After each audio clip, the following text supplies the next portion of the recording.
नमस्कार दोस्तों, मैं डॉक्टर अनुभूति Sharma, eye specialist SRK hospital Jaipur में कार्यरत हूँ।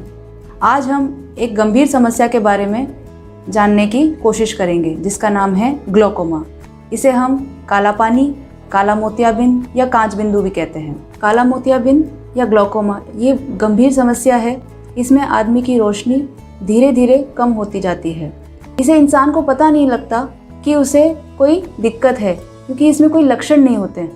रोशनी धीरे धीरे कम होती हुई उस स्टेज तक पहुंच जाती है जब उसे नज़र आना बंद हो जाता है, और जब वो डॉक्टर के पास जाता है तब उसे पता चलता है कि उसे ग्लोकोमा है। इसमें दिक्कत ये आती है कि लक्षण नहीं होते हैं, कोई साइंस नहीं होते हैं, कोई सिम्टम्स नहीं होते हैं, तो इंसान को पता नहीं चलता है कि वो ग्लोकोमा से ग्रसित है। इसमें जितनी रोशनी जा चुकी होती है हम उसे तो वापस नहीं ला सकते, लेकिन जो बच गई है उसे बचाने की कोशिश कर सकते हैं। अब ग्लोकोमा के बारे में जानने से पहले हमें ये पता होना चाहिए कि ये क्यों होता है, कैसे होता है और क्या होता है।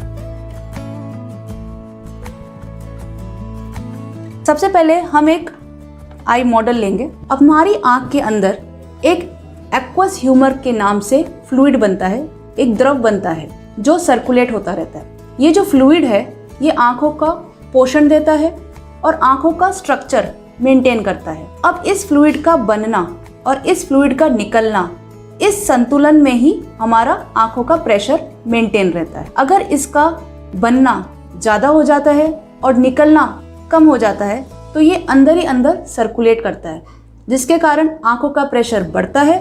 और जब आंखों का प्रेशर बढ़ता है तो जो आंखों में रोशनी प्रदान करने की जो नस है, जिसको हम ऑप्टिक नर्व बोलते हैं, इसमें दबाव आने लग जाता है। अब जैसे जैसे ये दबाव बढ़ता रहता है तो ऑप्टिक नर्व की आकृति में बदलाव आने लग जाता है। जब ये बदलाव आने लग जाता है, इसके जो नर्व फाइबर्स होते हैं वो डैमेज होने लग जाते हैं।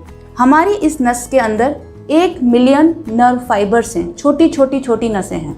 जितना जितना प्रेशर बढ़ेगा उतना उतना नसों का डैमेज होगा। इम्पॉर्टेंट बात जानने की यह है कि जब नस डैमेज हो जाती है वो कभी रीजेनरेट नहीं हो सकती। इसका मतलब जो हमारी रोशनी प्रदान करने की नस है, जब ये खराब हो जाती है हम वो नज़र वापस नहीं ला सकते, क्योंकि हम नस को ठीक नहीं कर सकते। लेकिन जो नर्व फाइबर्स जीवित हैं, जो बचे हुए हैं, हम उनकी रोशनी को बचा सकते हैं। अब ये जो एक्वस ह्यूमर है ये यहाँ से ड्रेनेज एंगल से निकलता है, तो इसका निकलना और इसका बनना, इसका बैलेंस होना बहुत ज़रूरी है, क्योंकि इसी से हमारा इंट्रा ऑक्यूलर प्रेशर मतलब अंदर आँखों का प्रेशर मेंटेन रहता है। और नॉर्मल लिमिट होती है 21 मिलीमीटर मरकुरी से नीचे। अगर हमारा प्रेशर 21 मिलीमीटर मरकुरी से ऊपर जाता है तब हम उसको ग्लोकोमा का सस्पेक्ट मानते हैं। अब हम जानते हैं कि ग्लोकोमा कितने तरह के होते हैं। ये मुख्यतः 2 तरह के होते हैं, प्राइमरी ओपन एंगल ग्लोकोमा और primary angle closure glaucoma. Open angle मतलब जो एंगल होता है ये हमारा खुला हुआ रहता है। एंगल तो खुला है, लेकिन जो ड्रेनेज है, जहाँ से हमारा फ्लूइड ड्रेन हो रहा है वहाँ पे ब्लॉकेज है। तो वहाँ जो ब्लॉकेज है जिसके कारण फ्लूइड अंदर ही अंदर हमारा सर्कुलेट कर रहा है, तो फिर से हमारा प्रेशर बढ़ रहा है, आँखों की नस पे दबाव पड़ रहा है और एंगल ग्लोकोमा बन रहा है। अब ये ग्लोकोमा मेनली पेनलेस होता है, मतलब इसमें हमें दर्द नहीं होता है।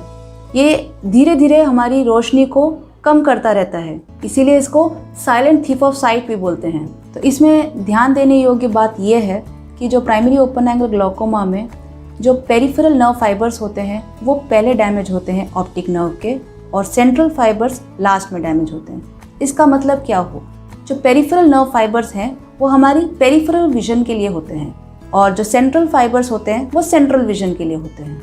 आसान भाषा में हम ये कह सकते हैं कि जब हम रोड पे चल रहे हैं तो हमें साइड में निकलने वाला जो आदमी हो या गाड़ी हो वो हमें नहीं दिख पाएगी, क्योंकि हमारी सेंट्रल विजन तो मेंटेन्ड है, लेकिन पेरिफेरल विजन धीरे धीरे कम हो रही है। हमारी रोशनी एक सुरंग की तरह कम होती रहेगी, इसलिए इसको हम टनल विजन भी बोलते हैं। इसीलिए हम चाहते हैं कि इन साइंस को पकड़ने के लिए हमें डॉक्टर के पास जाके रेगुलर चेकअप कराना बहुत ज़रूरी है। अब हम जानेंगे दूसरे प्रकार का ग्लोकोमा, जिसे हम कहते हैं एंगल क्लोजर या नैरो एंगल ग्लोकोमा। इसे जानने के लिए मैं बताना चाहूँगी कि जो ड्रेनेज एंगल होता है वो आइरिस और एक कॉर्निया, इन दोनों के एंगल से बनता है। अब ये जो ड्रेनेज एंगल है, इसमें जो आइरिस होता है, अगर आप कॉर्निया के बहुत नज़दीक आ जाए और ये एंगल ब्लॉक हो जाए, तब भी हमारा जो एक्वस ह्यूमर, जो लिक्विड है, जो फ्लूइड है, वो फ्लो नहीं हो पाएगा, वो ड्रेन भी नहीं हो पाएगा, तो अंदर ही अंदर सर्कुलेट होगा। अब इससे क्या होगा?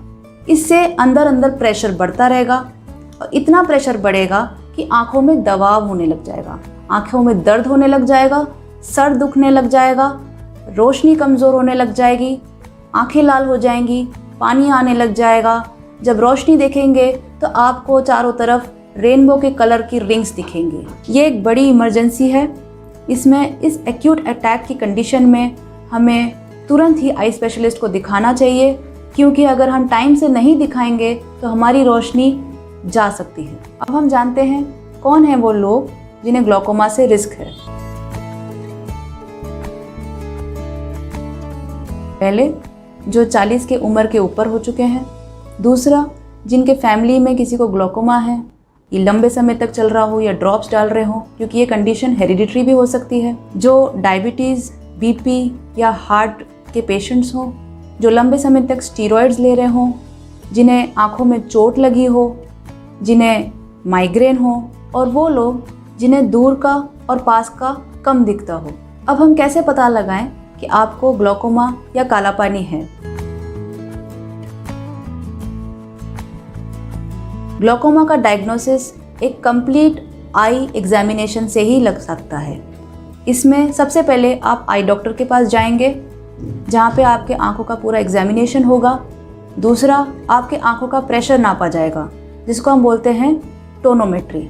और जो गोल्ड स्टैंडर्ड मैकेनिज्म है वो है अप्लेनेशन टोनोमीटर, जिससे हम आईओपी को नापते हैं। दूसरा, हम एंगल को मेजर करते हैं, जो कि है गोनियोस्कोपी से। फिर हम ऑप्टिक नर्व को चेक करते हैं, जिसमें हम रेटिना का एग्जामिनेशन करते हैं और ऑप्टिक नर्व के आकृति या स्ट्रक्चर को देखते हैं और असेस करते हैं कि कितना डैमेज हो चुका है, क्या अर्ली डायग्नोसिस है ग्लूकोमा का या ये प्रोग्रेशन पे है। इसके अलावा और भी जांचें हैं जिससे हम कंफर्म कर सकते हैं कि किस तरह का ग्लूकोमा है। एक होता है विजुअल फील्ड एनालिसिस, जो हम ऑटोमेटेड पेरीमेट्री से करते हैं। दूसरा होता है OCT स्कैनिंग, जिसमें हम जो नर्व फाइबर लेयर होती है उसको स्कैन करके असेस करते हैं कि कितना ऑप्टिक डिस्क का डैमेज है।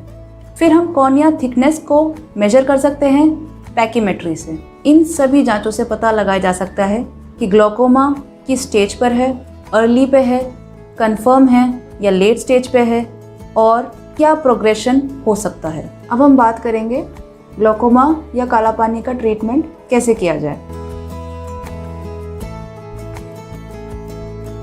ट्रीटमेंट को हम दो भाग में डिवाइड कर सकते हैं, एक मेडिकल मैनेजमेंट, एक सर्जिकल मैनेजमेंट। मेडिकल मैनेजमेंट में हम देते हैं दवाइयाँ, टैबलेट और कभी कभी इंजेक्शन या सिरप भी दे सकते हैं। सबसे पहला प्रोटोकॉल होता है दवाइयाँ, जो हमें नियमित तरीके से डालनी चाहिए।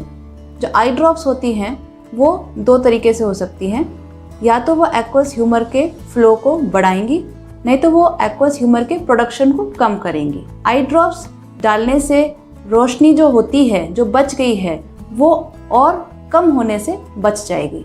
तो नियमित तरीके से डालना बहुत ज़रूरी है, क्योंकि ये लाइफ टाइम चलती है।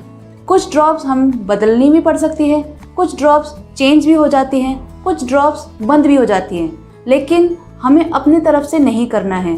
हमें हमेशा आई डॉक्टर से कंसल्ट करके ही ये चेंजेस मॉनिटर करने। केवल आई ड्रॉप से ही आईओपी मेंटेन नहीं किया जाता, कभी कभी हमें टैबलेट्स भी काम में लेनी पड़ती हैं, जैसे कि कार्बोनिक एनहाइड्रेस इनहिबिटर्स।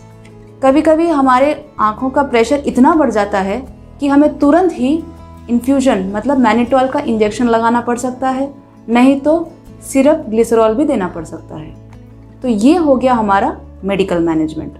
अब जब मैक्सिमम मेडिकल मैनेजमेंट के बाद भी आईओपी मेंटेन नहीं हो रहा और ग्लूकोमा काला पानी प्रोग्रेशन में जा रहा है, तब हम जाते हैं नेक्स्ट मोड ऑफ एक्शन, मतलब सर्जरी। अब सर्जिकल चॉइसेस भी तीन तरीके की होती हैं। पहला होता है ट्रेबेकुलेक्टमी, दूसरा इम्प्लांट्स एंड तीसरा लेज़र। ट्रेबेकुलेक्टमी में हम एक नया ड्रेनेज प्रोसेस क्रिएट करते हैं, जिसके कारण जो एक्वस ह्यूमर जहाँ पे ब्लॉक हो रहा था वो आसानी से फ्लो हो जाता है और आपकी कंजंक्टिवा में एब्जॉर्ब हो जाता है। दूसरा लेटेस्ट प्रोसीजर है इम्प्लांट। इसे हम ग्लोकोमा ड्रेनेज इम्प्लांट भी कहते हैं। ये इम्प्लांट आँखों में रखा जाता है और जो एक्वस ह्यूमर के ड्रेनेज को नया चैनल दे देता है और ये फाइनली एक्वस ह्यूमर ड्रेन कर देता है, तो प्रेशर कम हो जाता है। और अब हम आते हैं लेज़र प्रोसीजर में। 2 तरीके के होते हैं, एक होता है ट्रेबेकुलोप्लास्टी और दूसरा होता है आइरिडोटमी। ट्रेबेकुलोप्लास्टी में हम ड्रेनेज प्रोसेस को खोल देते हैं लेज़र के थ्रू, और आइरिडोटमी में हम आइरिस में होल पैदा कर देते हैं ताकि एक्वस ह्यूमर आसानी से फ्लो कर सके। अब हम जानेंगे हम लाइफस्टाइल में ऐसे क्या मॉडिफिकेशन करें ताकि हम ग्लोकोमा से बच सकें। सबसे पहले हम एक हेल्दी डाइट लें जो विटामिन्स और मिनरल से भरपूर हो, एंटीऑक्सीडेंट्स हों, विटामिन ए, सी और ई की मात्रा ज़्यादा हो। हम कैफ़ीन का सेवन कम करें, हम पानी का सेवन ज़्यादा करें, हम आँखों की एक्सरसाइज रोज़ाना करें, सर के नीचे तकिया लगाकर सोएं। रिसर्च के अनुसार कहा जाता है कि सर के नीचे तकिया लगाने से हमारे आँखों का प्रेशर मेंटेन रहता है। और स्ट्रेस, आज के ज़माने में जो स्ट्रेस है वो एक ट्रिगरिंग फैक्टर बन जाता है ग्लोकोमा बढ़ाने के लिए। तो स्ट्रेस कम करें, मेडिटेशन, प्राणायाम ये ज़्यादा करें। ग्लोकोमा दुनिया का दूसरे नंबर का मुख्य कारण है जो पोटेंशियल ब्लाइंडनेस क्रिएट करता है। 2nd वीक ऑफ मार्च में एक वर्ल्ड ग्लोकोमा वीक सेलिब्रेट किया जाता है और इसका मेन पर्पज़ यही है कि हम लोगों में अवेयरनेस फैलाएं, उनको जागरूक बनाएं कि ग्लोकोमा होता क्या है और उन्हें फ्रीक्वेंट रेगुलर आई चेकअप के लिए मोटिवेट करें, जिसके कारण हम ग्लोकोमा को इनिशियल स्टेज पे पकड़ सकते हैं और उसके बाद हम धीरे धीरे इसे मात दे सकते हैं। उम्मीद है आपको हमारा वीडियो पसंद आया होगा। मैं डॉक्टर अनुभूति शर्मा, आई स्पेशलिस्ट। आँखों से संबंधित किसी भी जानकारी या किसी भी तरह की बीमारी के इलाज के लिए मुझसे संपर्क करें।